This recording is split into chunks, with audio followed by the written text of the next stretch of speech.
Black Queen, do you not know who you are? As you walk down, the world sees you and is intimidated by your crown. They try to take and rob what is ours. Black Queen, you are truly a queen indeed.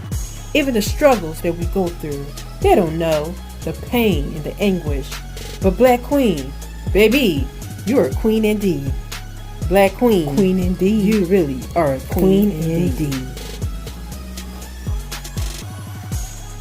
But I certainly am bigger than I used to be. But that's not a problem. But it feels She's like a used to problem. seeing herself because I'm a certain used to way. seeing myself a certain way. The rest of me looks pretty good. Look, yeah. Let me tell you, you be putting me to shame on the beach, so give me that. Okay? Yeah, straight up, yeah, honestly.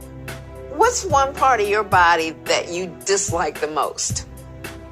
Well, I'm going to tell you what. I've been getting a lot of questions about why I've been wearing this turban.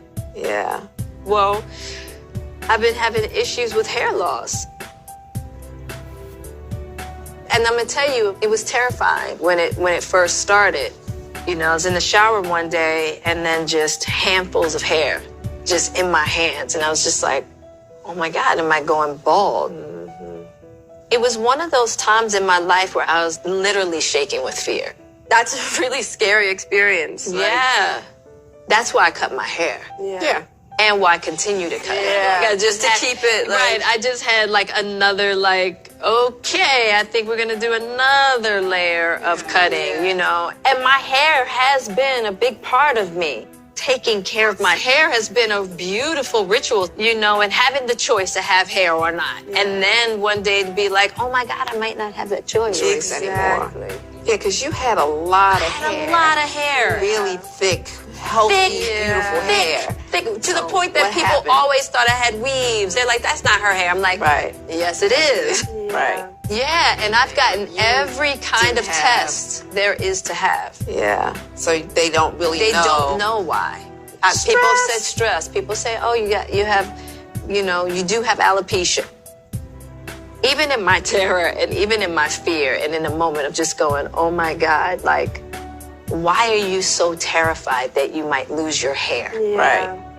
I really had to put it in a spiritual perspective of like, the higher power takes so much from people. Mm-hmm. People are out here who have cancer, people who have sick children. I watch the higher power take things every day. And by golly, if the higher power wants to take your hair, that's it. God, you want my hair? When I looked at it from that perspective, it really did settle me. Yeah. Like, as if when I had to think about, well, what else would you lose? What else would you put on the table for God to take? Yeah. Take the hair. Right. You know what I mean? Right. Take it. I've had some definite hair regrets, for sure, specifically on covers where it's just, what the hell? Being a Black woman and dealing with hair in Hollywood, especially in the era that I came up in, having your hair look as European as possible was always the thing. And that was really challenging, you know, because I liked my hair out wild and curly, but nobody wanted that. So I always had to do my hair in ways that didn't feel natural to me because I'm trying to play the game. So if I'm doing a cover, everybody, no, we want your hair straight and flowy. And it's like, all right, cool, but that's not really like what my hair likes to do. So I had to learn to get the courage to just go, nah, I'm not doing that. Which is why I feel the freedom today. I don't give two craps what people feel about this bald head of mine, because guess what? I love it. I've had some definite... Now at this point, I can only laugh. Now, y'all know I've been struggling with alopecia, and just all of a sudden one day, look at this line right here. Look at that. Look at that. And so it just showed up like that. Now this is gonna be a little bit more difficult for me to hide. So I thought I'd just share it so y'all not asking any questions. But you know, Mama's gonna put some rhinestones in there. And I'm just gonna make me a little crown. That's what Mama's going to do. All right. Hold on, guys. I apologize. We have a lot of people. We're still waiting. My sister. Hold on. Hey, sis. I apologize. Okay. Hi, everybody. So this topic is a very sensitive topic, and I know, you know, we are all here to talk about the Will Smith and Chris Rock smack. But you know, I was talking to my girl Krystal, and we got a little emotional, didn't we? Because it was deeper than just a slap. Because being a black woman, I said I'm not gonna get emotional. But being a black woman, when we don't have a lot of people that come to our defense, and people look at it as, oh, they're comedian, we get there. But Jada was struggling through something, and only her husband knows exactly what she's going through. And black woman. And I showed you guys that, you know, the episode of her talking about it, because we don't talk about, black women don't talk about their hair a lot unless we're in a salon or we're talking to our girlfriends and stuff like that. We don't put it out in the open.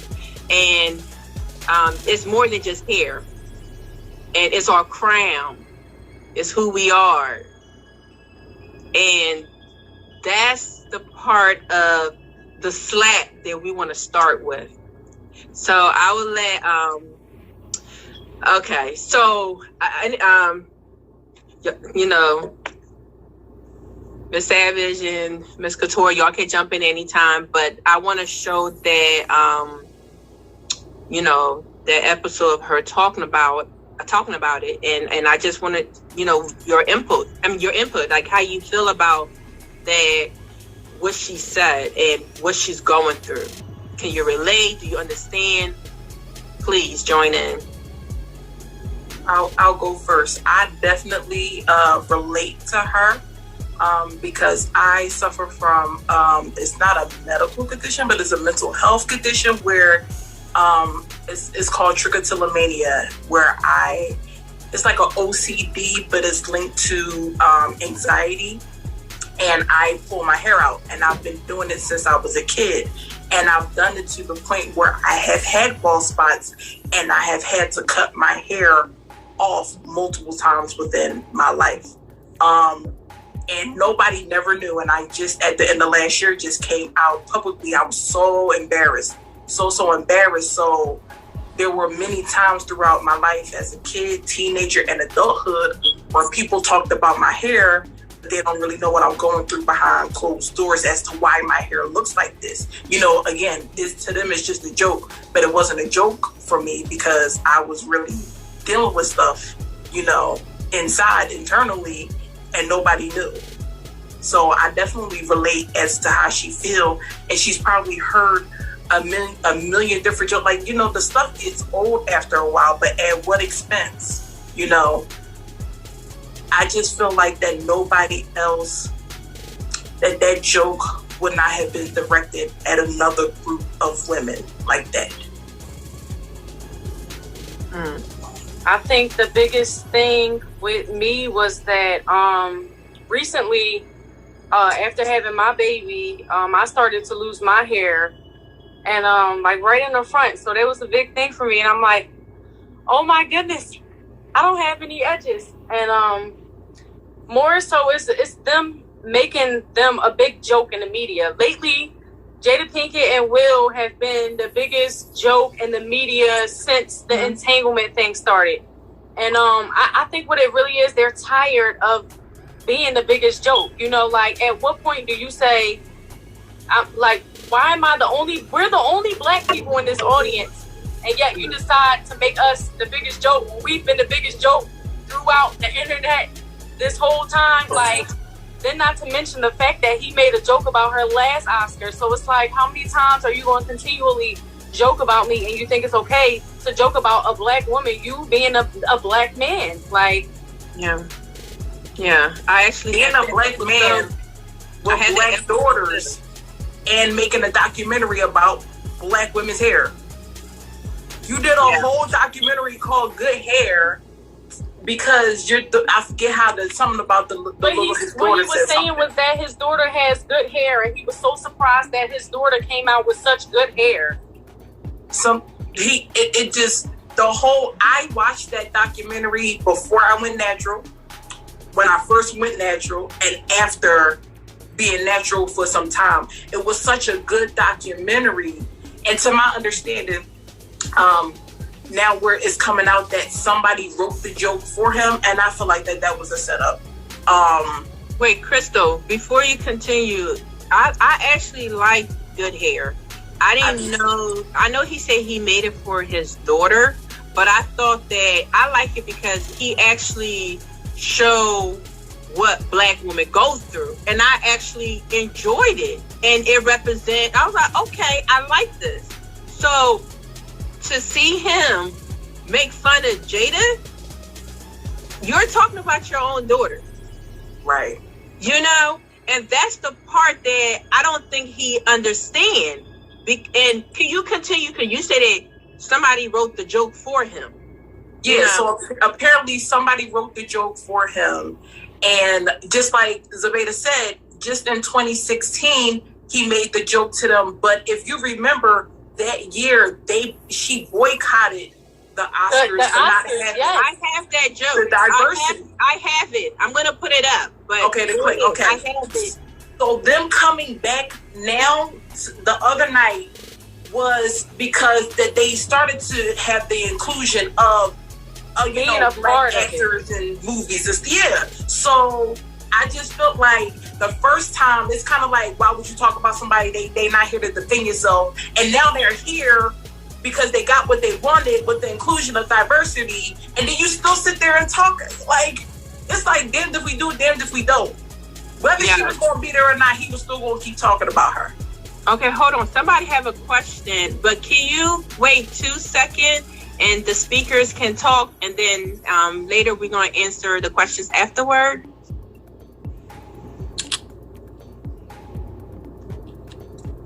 Thank you.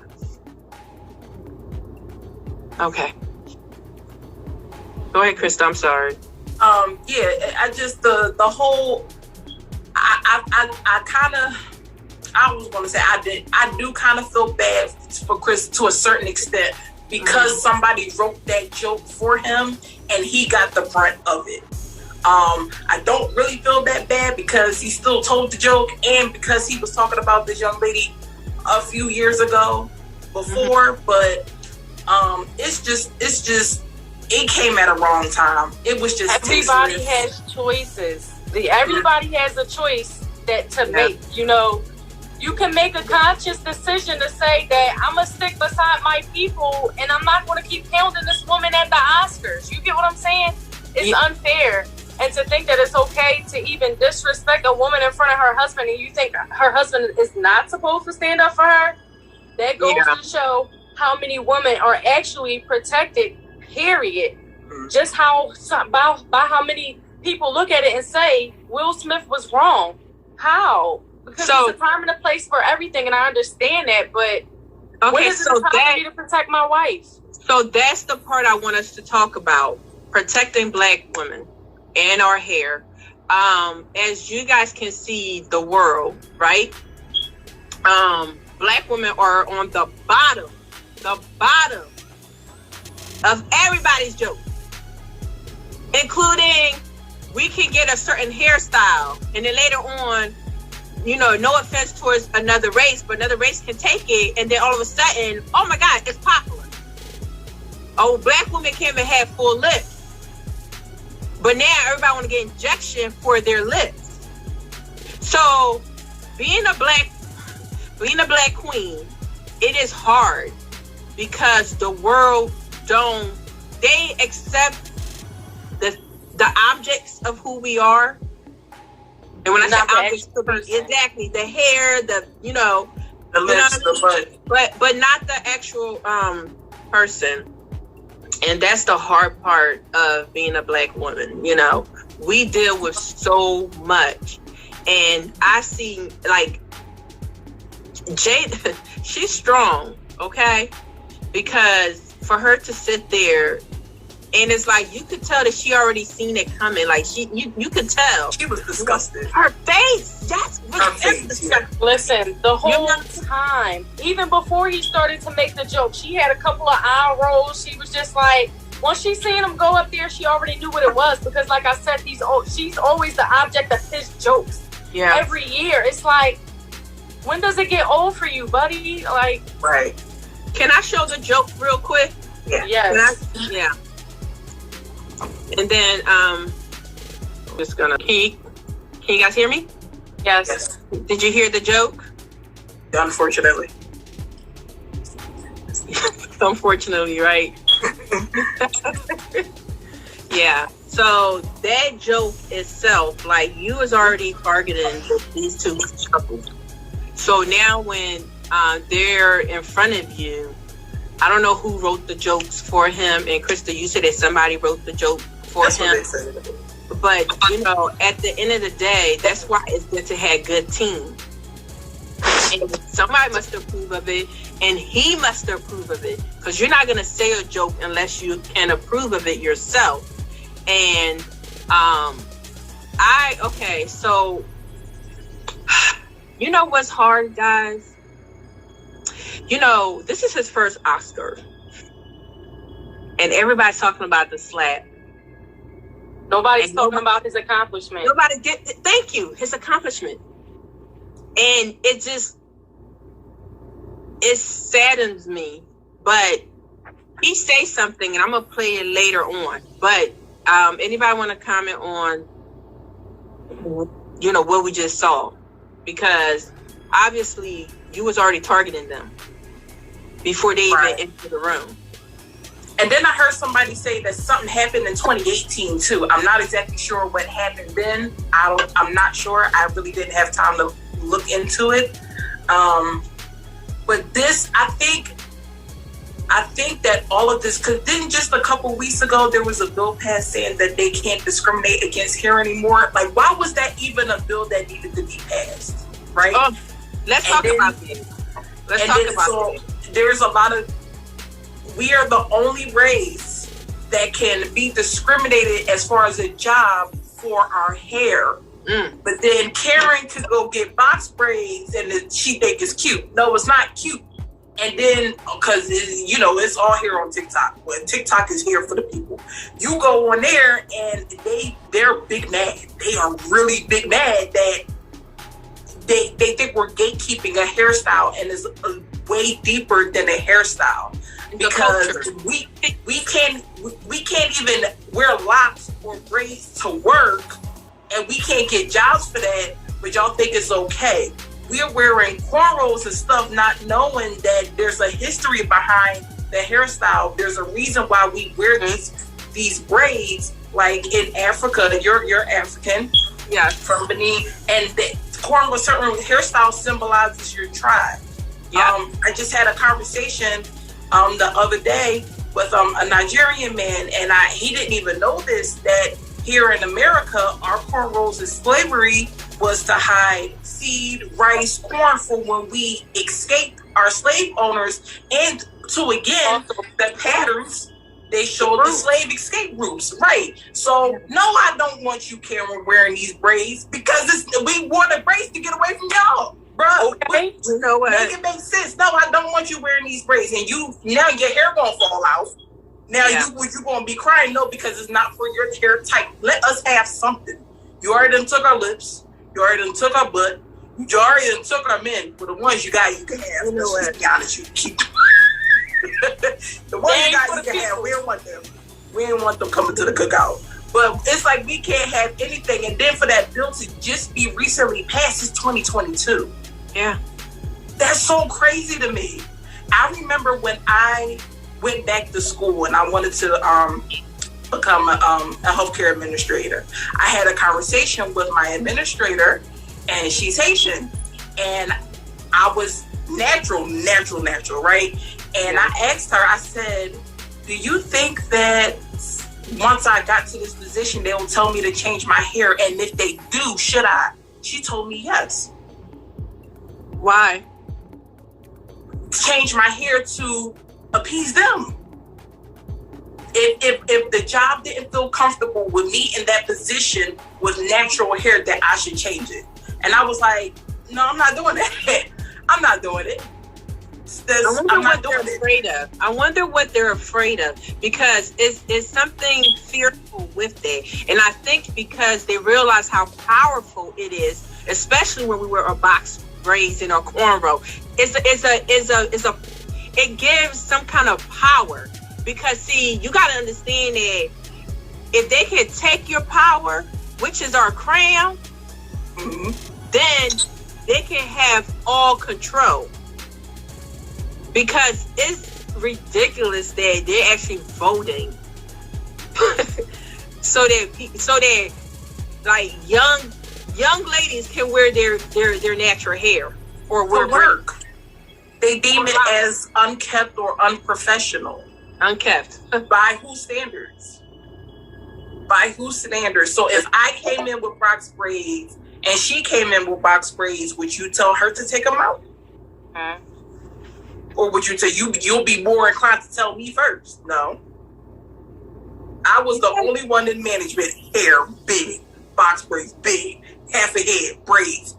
They lucky they ain't catch me. I ain't dyed my hair pink till after I got fired. They lucky, because I would have rolled up in there with that too.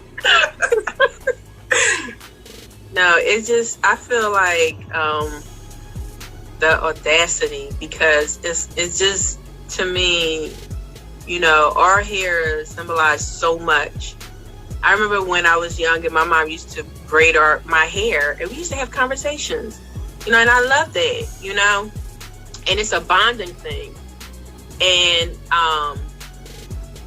to me, you know, I haven't worn my braids in a long time, but even when my mom helped me take out my cornrow underneath my weave and stuff like that, we have conversations and we bond, and and it's something that, like, because not only am I African, but, you know, it's just like sisterhood, you know, it represents sisterhood. It represents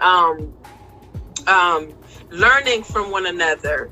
You know, even though I hate it. She used to buy me a doll baby, and I used to hate doing her hair. I hate it, but I just enjoyed that moment. Or even with my sisters, you know, we used to sit around. Everybody used to help everybody take out each other's hair, and it's sad that like other race don't recognize what that is, and recognize the power of hair to a black, you know, a black queen. I'm sorry, do you have something to say, girl? I don't. But it's just it's so much more than what the world thinks, and only if you're in our shoes you can recognize what it is, if that makes sense, you know. I don't think I quite understood the meaning of my mane until I got older. My grandfather, he's a black man. He's a black Hebrew, might I add. And his biggest thing was, you never cut your mane. When I was younger, I used to get teased in school. You know, I don't look like any of my siblings. I don't look like my mom. Well, I look exactly like my mom, just different skin complexions. And when I was in school, people used to tease me. It wouldn't be nobody in the seat behind me, but in the seat behind that seat, somebody would be yanking my hair, knocking my head back, pulling my hair back. So I would go home and I would cut my hair. I would get bubble gum and I would get it stuck in my hair, and I just always wanted to cut my hair. My grandpa was like, you never cut your hair. Your hair is your biggest part of you. That's who you are. You know, when you cut your hair, you're cutting memories off. You're losing so much by cutting your hair that the more you cut your hair, the more of yourself that you lose. So as I get older, and since my grandfather has passed away, I haven't cut my hair. And I just, like I said, I'm just now realizing how important it is, especially with things like this in the media, because it's like, when is hair really accepted?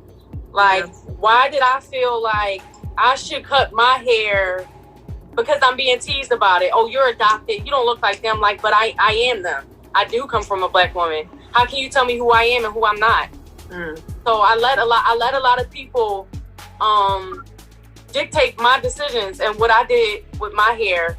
So now I'm back to just growing my hair out, and I don't think I'm gonna cut my hair ever again. No, that's right. That's the and that just right there to tie into what Jada said in the beginning, where she said, you know, she lost the option. I think that women who have long hair and who can cut it short, who can have that versatility and be able to pull it off, you're fired. You are dope. You are beautiful all the way around, because like her grandfather said, there are a lot of, especially men, a lot of people who put a lot of emphasis on not cutting hair or having it really, really long. And I think that if you could pull off both, you do. I had long hair too. I've been bald for the last 2 years and I'm still cute, period, okay? I think that losing that option was really what hurt her, and was a lot of other people who suffer from that condition. I think personally, I think she looks so good bald. Yeah. I love it. I think that because we have the option to do so much with our hair, we just need it there to have the option to do something. But when that's taken from you, a part of you is taken away as well. Yeah. I want to talk about the alopecia, because you know, especially like, you know, I'm a dark skin, sexy queen, as y'all can see.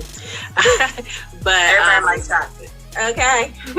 But being a dark skinned woman, and you know, like luckily, you know, when I was younger, my hair was a nice length and stuff, but taking care of my hair was something sensitive to me, you know.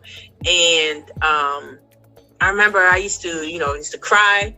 You know, you can ask my sister. I used to be like, cut my hair, Mom, because I hated it. I hated the combing, the brushing, and this and that, until I got to, I think, middle school. And I started to like really appreciate my hair. I still don't like doing it, but I appreciated my hair because, you know, it comes from my roots of who I am. And my mom used to love to put like pixie braids, you know, or she would, you know, do her hair a certain way. And people would be like, oh my goodness, like your hair is so nice and stuff like that. And I realized that even braiding, you know, it's a culture thing. That's a skill too. It's a skill.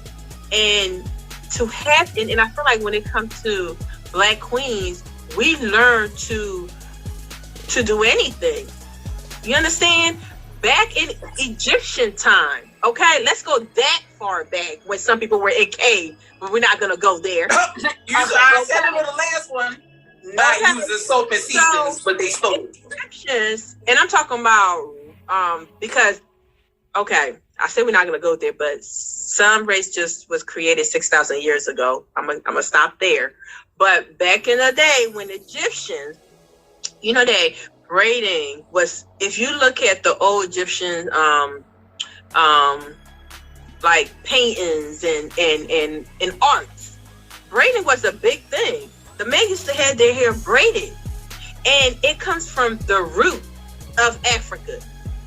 Just before all the Middle Eastern and everything. I'm talking about that. And they were wigs too.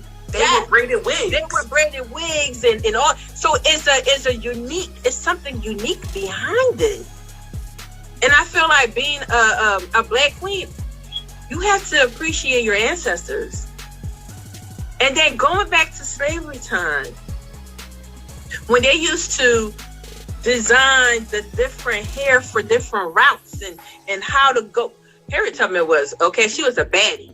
Okay, she was bad. And a lot of people don't give her that credit. But just so that you can find your way to freedom. And I thank God that our people have skills like that. Skills. And losing your hair from you, like losing your hair is something sensitive. Even cutting your hair is something sensitive. When I cut my hair, sometimes I get a little sensitive because like, oh my goodness, because it's even though it's dead, hair, it is part of me. So when you have alopecia, or, you know, God forbid people have cancer and stuff like that, and they lose their hair, it is something sensitive. And I don't think it's something that the world should be laughing at or taking it lightly of, because sometimes, you know, you can't say to somebody, oh, girl, you bald. You don't know her struggle. You don't know what she's going through. So how dare you?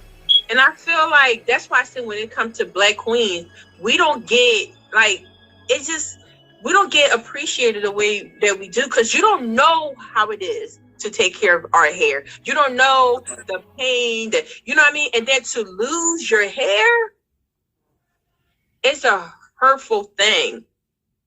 And that's the part of this story that I don't think people understand. You know? Now, y'all ready to talk about the slap? Because I'm going to show the video and then we're going to go right into it. Okay. I just had one more comment. I have a friend who has a daughter who recently got one of those booster shots, and her hair fell out. Now she has alopecia. I heard that too. That's not the first time I heard that. They said that it was something that had laid dormant, and that booster shot like activated it, and all her hair fell out. I mean, she had some long, beautiful hair, and now, like, I mean, it's like completely bald. And I say that to make another note that it was a 12-year-old girl I was reading on social media. It was a 12-year-old girl who had alopecia who just killed herself. So people don't really understand how much of a big deal that hair is. You know, she's a little bit older. Jada's a little bit older, and she's stronger, more so as to where it won't lead to that. But let's just think about the other Black women in the community who will be experiencing these things, along with stuff coming like these booster shots and things like that, because I feel like a lot of that stuff is not paid for Black people. So it does activate these different things that you have going on, but you never know what a person is going through, because like I said, a 12-year-old girl who had alopecia just kills herself. So just imagine if Jada wasn't as strong. Everybody would be so sad. Everybody would be, like Chadwick Boseman, like when he was so sick and everybody talked about him, and people are talked about and ridiculed so much in the media. You never know what they're actually going through. It's just crazy. We need to be more sensitive to our people. And I know that, let's go into the, you know, I know that comedians are comedians, but, you know, we've been the butt of everybody's jokes for a long time. And sometimes I feel like, why, you know, just because you're Black and I'm Black doesn't mean that you should say something offensive, you know. And I feel like we're not sensitive towards one another. But let me go into the joke so that, you know, get a little laugh. Yeah, that's Meg. It was more okay because you was on TV and you would get away with it. Like, why did you even say this was the greatest? Like, it wasn't. Yeah. Him saying it was a G.I. Jane joke, I feel like he was trying to diminish it. Like, yeah, it was just a joke on the surface. It's like an iceberg. The G.I. Jane joke is what we see above the water, but underneath that is so much more. Can you go to the G.I. Jane? Oh, I'm sorry. You said something before, Krystal, with the G.I. Jane and the whole cheating thing. Remember? So I was about to say that. Okay. You was about to say it. But I never saw G.I. Jane, but apparently it was more than just the hair, that G.I. Jane in the movie cheated on her husband. Is that what you were going to say, Zabada? Yeah, and then it was also another part in the beginning of the Grammys when Will Smith and Jada Pinkett came in together, that somebody doing interviews made a little joke with them about entanglement. And I'm just like, is that okay? Like, why does everybody think it's okay to sit here and joke about it? Just because you see something that's going on social media doesn't mean that, oh, me as a person, I'm going to go to this other human being who has emotions and feelings and say something about it, not knowing how this affects this person. Like, okay, I've been seeing the jokes on social media. It's enough for me to come here with my husband to accept an Oscar and for you to say something about an entanglement. It takes away from the whole night. Exactly. And Tara just said she had an affair with a younger man in the movie. Oh, really? Oh, wow. Yes. Yeah, I feel like I understand his frustration, and you guys have to understand that it had nothing to do with anything. But I've been seeing the men, just the BS. I'm sorry, but they're saying that Will is not tough enough. They started bringing up Tupac and how he's trying to show his toughness, yes, and everything. And you gotta understand, like Will Smith, he's one of my favorites, and I love it because most of his stuff is very clean. It's very exactly, and it breaks my heart. I don't know if that makes sense, y'all. It breaks my heart because I always want us to win. And I like Chris Rock, and they both accomplished so much. And the world is just, because that's the first thing they're gonna say. Oh, look at those black men. Look how they act. No, they can't even be. We are targeted so bad, and I feel like winning an Oscar, that's a big thing. And like Chris Rock, like why? Even somebody told you to say that joke, and I'm okay if we would have said keep my wife's name, but when he physically touched him, I know it was anger. That's the part that I do disagree with. Like you deal with the media so much that you can't keep your composure just for that little bit of time. No, but just that little bit of time, because it take away from his accomplishment. The world see it, like, to us, he's gonna always be my biggest fan. I'm not gonna, like, that's it. I'm not gonna, but to the rest of the world, I don't want him to look at him like, I feel like he's part of my family. I don't want the world to look at him like that, because he is big, and he deserved that platform. He deserved that star, and because of anger.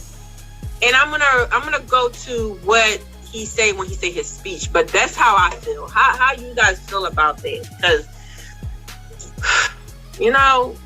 what I find sad is that I think he had just had enough from everything he has gone through from my childhood until that very moment. Like Zabada said, he's been the butt of the joke, the entanglement, so many years. I think the slap was more than just him being fed up also. I saw something where in his book he talked about how one of the most defining moments in his life was where he saw his father hit his mom so hard that she passed out. And he talked about how he felt bad because he couldn't defend or protect her. So that slap was for his mama. That slap was for his wife. That slap was for everybody else who tried to talk bad about him. There's a song by Jordan Lucas where he paid homage to Will Smith. And on the remix, Will Smith is on the song. And in the song, he says, even though the streets call me corny, I never let the hate change me. I didn't have to cuss just to keep it real. He's been playing the nice guy and turning the other cheek his entire career. And this just one moment, he was like, F it, I've had enough. And he hit him. Do I think he might have gone, I believe he might have been going too far, but I'm glad that he protected his wife to his mom, because I know that slap was for his mama too. Yeah. I would like to see more men, black men especially, protect black women. That's what I want to see more of. I was happy that he protected her. Yeah.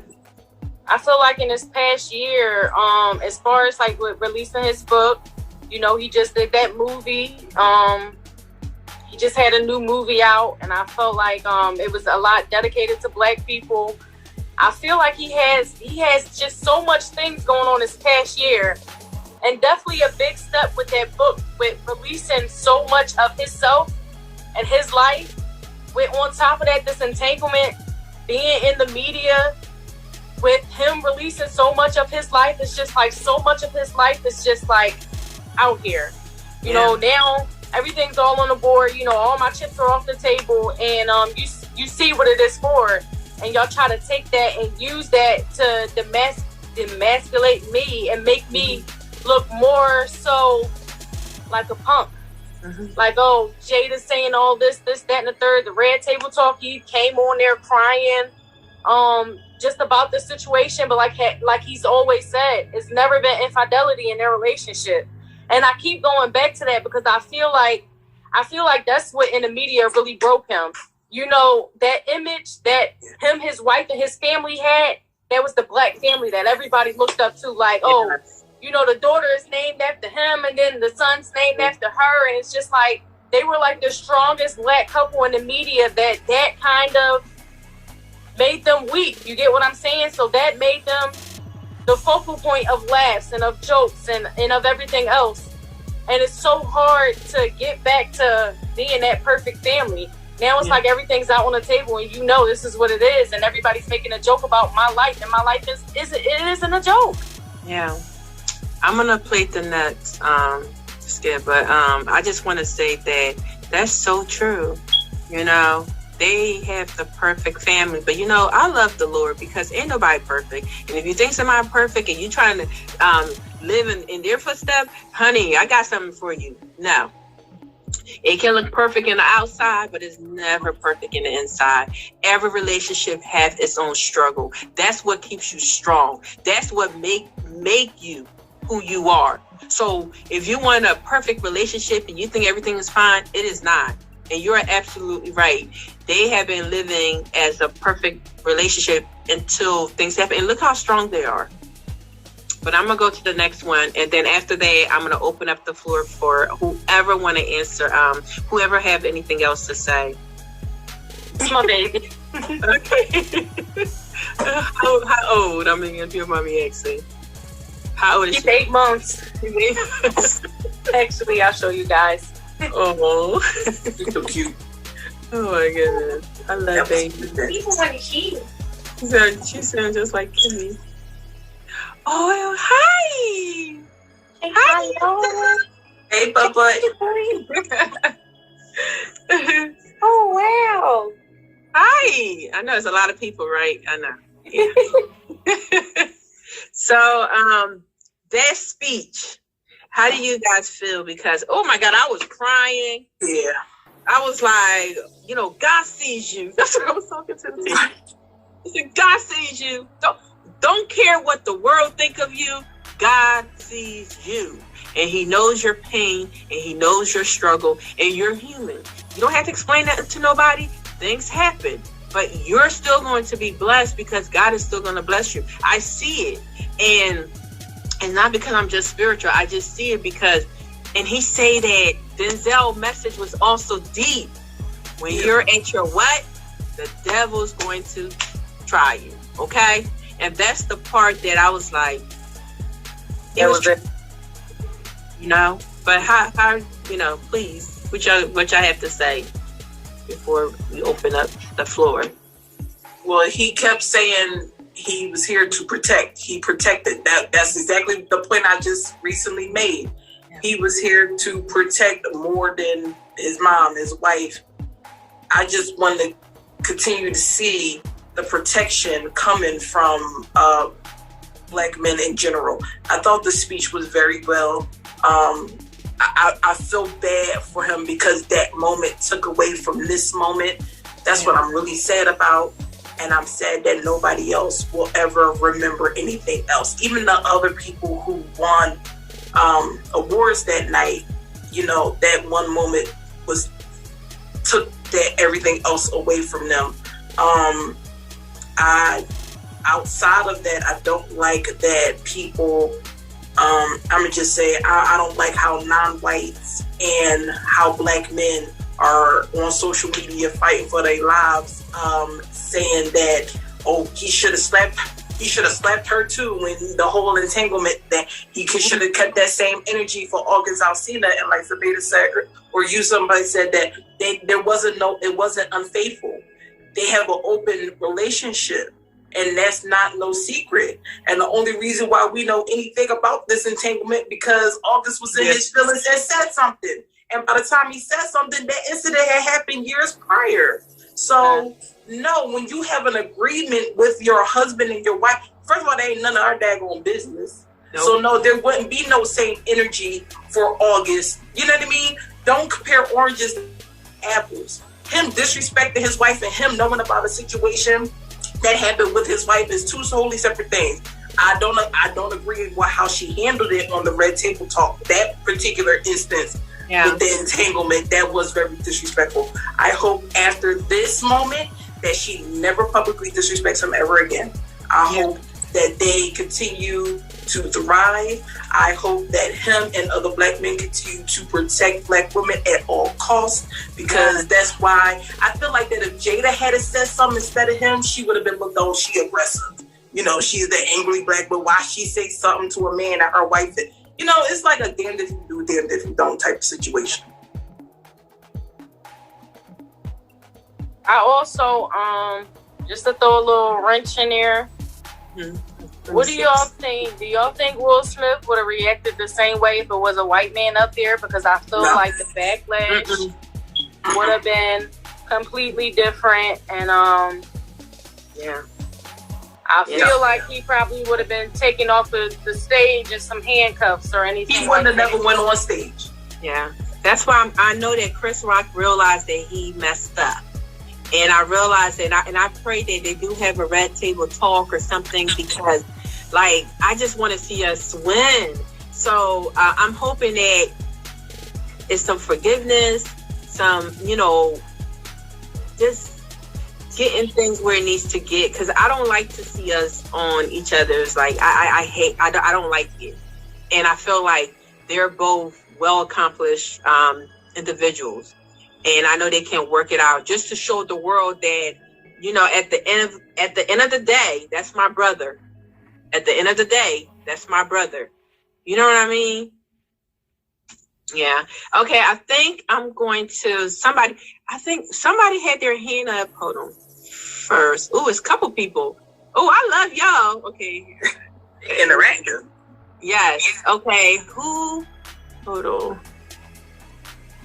on. Because I saw it first. So it was, is it Sherry? Yes. Sherry? Yes, and ladies. then after Sherry is Jess? Okay.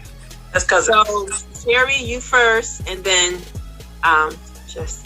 I'll try to be brief. I applaud the three of you ladies for putting this together so that we can talk about protecting Black hair. So bravo. And I have to keep asking myself, why is this resonating with me? Why is this touching my spirit? I don't even know these people. And there's so much to unpack with this situation. So I guess the one thing I will say of the many thoughts going through my head is, I guess I have the unpopular opinion because I don't feel like Will was justified in going up there and hitting Chris. I understand Krystal's point about, Jada dealing with a medical issue. I didn't know she was suffering from alopecia, so I'm looking at it from that perspective. We're assuming that he knew that she had alopecia. I'm looking at it as he made a G.I. Jane joke. That's my generation. I get when the movie came out, Demi Moore was bald, and it was like, wow, she's brave, she's tough, she's pulling it off. Like, that what was in my mind. And when I see these videos of Jada, what she's projecting to me is that she's confident in her baldness.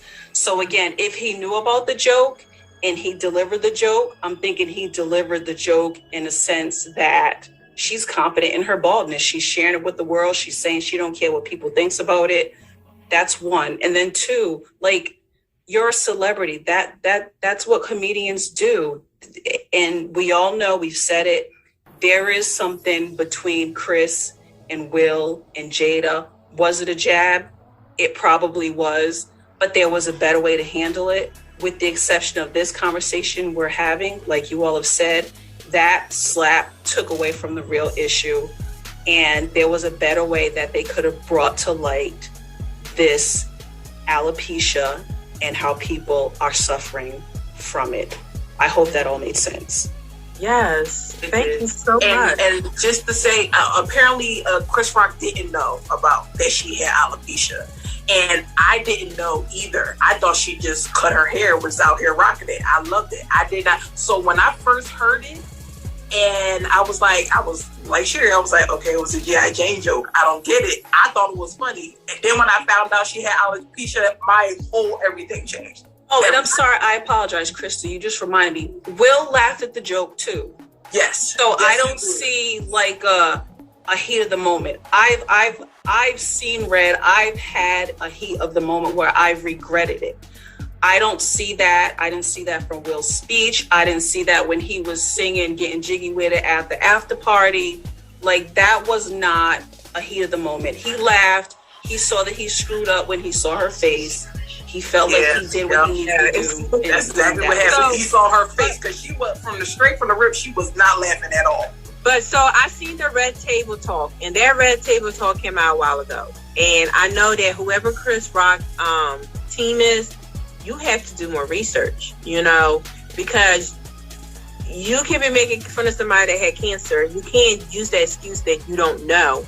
But you're absolutely right. Will, you know how, I don't know if he was really laughing, though. I felt like, a lot of people say he was laughing, then he turned around and then looked at his wife.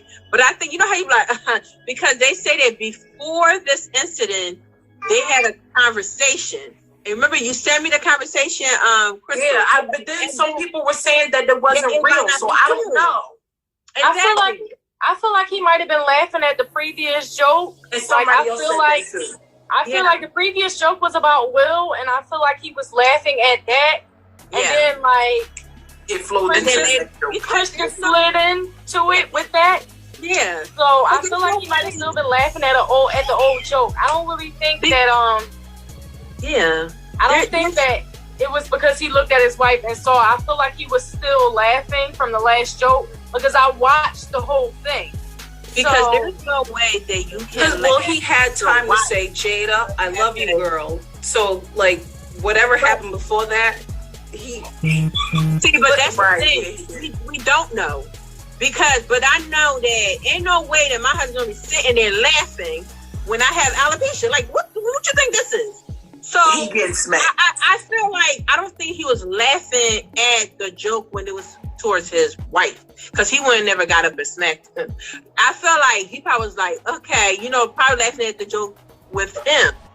But the way he kind of like the way Chris did it, he twisted. Like, I don't know, it was just like it flowed. So it made it look like he was laughing, because I feel like for you to get up and smack somebody, you can't, unless you know how you like, you think you're funny. You think you're funny. We only seen clips of it, so we don't fully know. And that's the part we don't know. Only God knows what.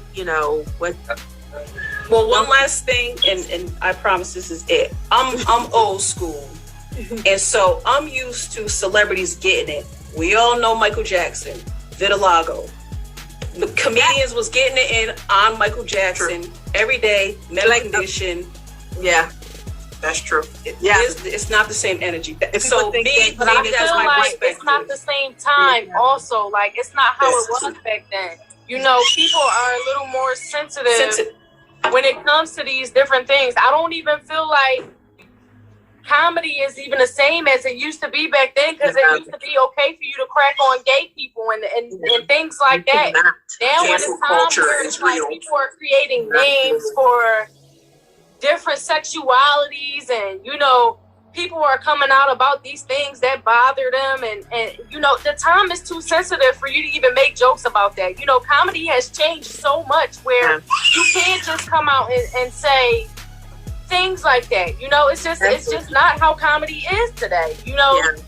And I think that he knows that. I just feel like he look at it as, well, we're both black. That's why I said I feel like we're very insensitive towards one another, because a lot of people, well, we're black, you can say the N-word. No, if you say the N-word to me and I'm not feeling you, we're gonna have a problem. Period. It's okay for you to say it, then problem with somebody. No, we're not. You know, we just have to be sensitive right now. I think, Nina, did you say something? Let me see. What she wrote? Can anybody see what she wrote? Hold on. She said, to me, it looked like he was laughing at the joke, but it's not definite. It's not definitive. I guess we shall see once they talk about it. Yeah, I think they're gonna make up. I also like. I feel like, you know, a right place and a right time for everything. Like, I kind of wish he would have never smacked him right there. Like, I feel like y'all have a close enough relationship for me to have to see you behind closed doors. And if I gotta smack you, I gotta smack you.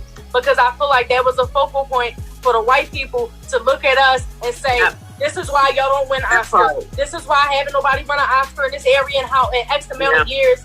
You know, I feel like that was a big thing for them to sit and laugh at us and make jokes because, oh, look, more black on black crime. You know, like, so yes, I feel it was right for him to protect his wife, but I also feel like it was the wrong place because it took away so much that we always been working for. You know, nobody else even realized Samuel L. Jackson got a whole world. Nobody even realized Questlove won a whole award after that. You know, like, it was so much taken away from black people with the one black event that was so negative. You get what I'm saying? Like, and I just hate that for us. You know, like, now it's like the get back. How do we get back from that? How do we go back to people looking at us and respecting us? How do we go back to, oh, you know, I'm Will Smith and I never did a negative thing in the media. And now this is going to be the biggest thing out of his whole life's career. I bet you from the time now until the time he dies, people going to be talking about this smack.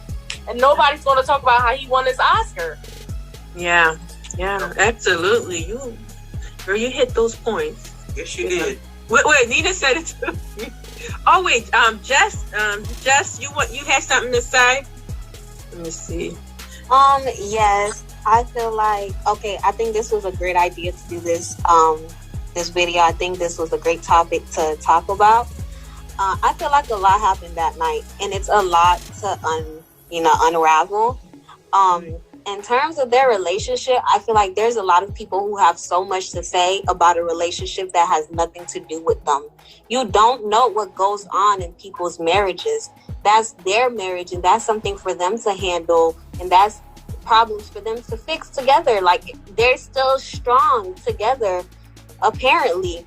20 years. So the fact that people are still worried about the August Alsina thing, what does it have to do with you? How does it take away from your daily life? Help me understand. Because it doesn't make any sense that they're stuck on this and it's affecting their relationship and they've already moved on from it. It makes no sense to me. And it bothers me that black men sit here and continuously overlook the fact that most of them don't protect black women in any way, shape, or form. They're insecure and they refuse to acknowledge the fact that they are there. Some of them are jealous of black women. They don't want to see us succeed. They don't want to see us be protected. They don't want to see us thrive. And that's a big issue for me. But I love the fact that Will protected his wife. I feel like he did what he did. Was it right? No, he should have never slapped him on the stage. But I feel like you had the audacity to disrespect his wife in front of him. He had the audacity to slap the shit out of you. That's just how I feel. Excuse my language. But I feel like, yes, there were jokes back then, that were insensitive, but we never know how those jokes affected those people. Because people can laugh at things and they can show that they're good, but at the end of the day, you don't know what people are going through. As a group, as black people, I'm Haitian, even as Caribbeans or Africans, we never took mental health seriously. And it's not until now that we're getting into that. So think about the jokes that were made back in the day and it affected those people, but we don't know how it affected them. You see what I'm saying? Like, it just doesn't make any sense to continue to speak on what people go through or how they look or things that are happening in their lives. If you got to make fun of somebody to tell a joke, you're not funny. Exactly. That's how I feel. You're not funny at all because you don't know what people go through. Life is hard. Like, it's serious. Like, people take their lives on a daily basis because people keep trying them or making fun of them. It's not funny. Yeah, I agree with you, Jess. But yeah, that's how I feel about it. Thank you guys. You're welcome. I just want to say thank you, everybody that was on here. Some people just left, but we had about like 11 or 12 people on here. So that's pretty good. Yeah, we got to do this again. And it is a sensitive topic, especially because, you know, all these Black queens are on here. Like, you know, we just wanted to be left alone. And I feel like, before I go, so our amazing Supreme, Supreme Judge, is it Judge? Katanji, yep. Yeah. Yeah. And you guys see what she's going through. And it's unfair. Again, you know, it's Black people being discriminated, trying to see if we're smart and, you know, trying to judge us. And, you know, so it just shows how the world sees us. And that's why this is so important. That's why I push so hard on my YouTube. And you know, Krystal, I do too, because I talk about mental health a lot. And I talk about just being sensitive towards one another. And I feel like in our community, like Jesse said, we need to be more aware of that. We need to be more aware of just being sensitive towards one another and dealing with mental health. And, you know, we're humans. So human beings, we are, I hear people say we are unbreakable. No, we are breakable, okay? Emotionally, everything. And we as Black people, our race, we carry it so well. You know, you go to the job interview, you don't want to see, you don't want them to see you crack, you know, and you have to hold up this mask all the time. We're tired. We are tired. We don't want to be the jokes of everybody. Like, we just don't. And it brings me to tears to even say it. So just, you know, bringing that judge up, we as Black women go through a lot, and it's unfair. And again, Jada, she's our sister, and she's going through the same thing. And people are making fun of, oh, you know, with her bald head. I hear all the jokes, you know, and we can't make light out of that. Like, it just, yes, it's comedy, but imagine that's you. Forget about being your family. Imagine that's you, and you had something that's sensitive on you, and somebody talking about you. You try to laugh it up, but you can't because it's painful. No, I think wait, Sherry got her hand back up. Sherry, what you have to say? Sorry, y'all. No, go ahead. Again, I appreciate the conversation, but one thing I do want to add is, if we have an expectation for our brothers to respect us, then we have to set the precedence and start uplifting each other ourselves. Again, create a community like you ladies are right now. And again, I'm older, so I'm looking at it from a different perspective. And even my generation, we're guilty of it. The little Kims and the Eves, but you know where I'm going with this. The rapping and, you know, dressed provocatively and rapping about promiscuity. Like, we have to be accountable for that. Like, you can't pick and choose when you want to be respected and when it's okay for you to, oh, this is me expressing myself. That's just my opinion. Like, we have to hold ourselves to a higher standard if we're going to project that expectation on our men to be there to protect us, because they're confused.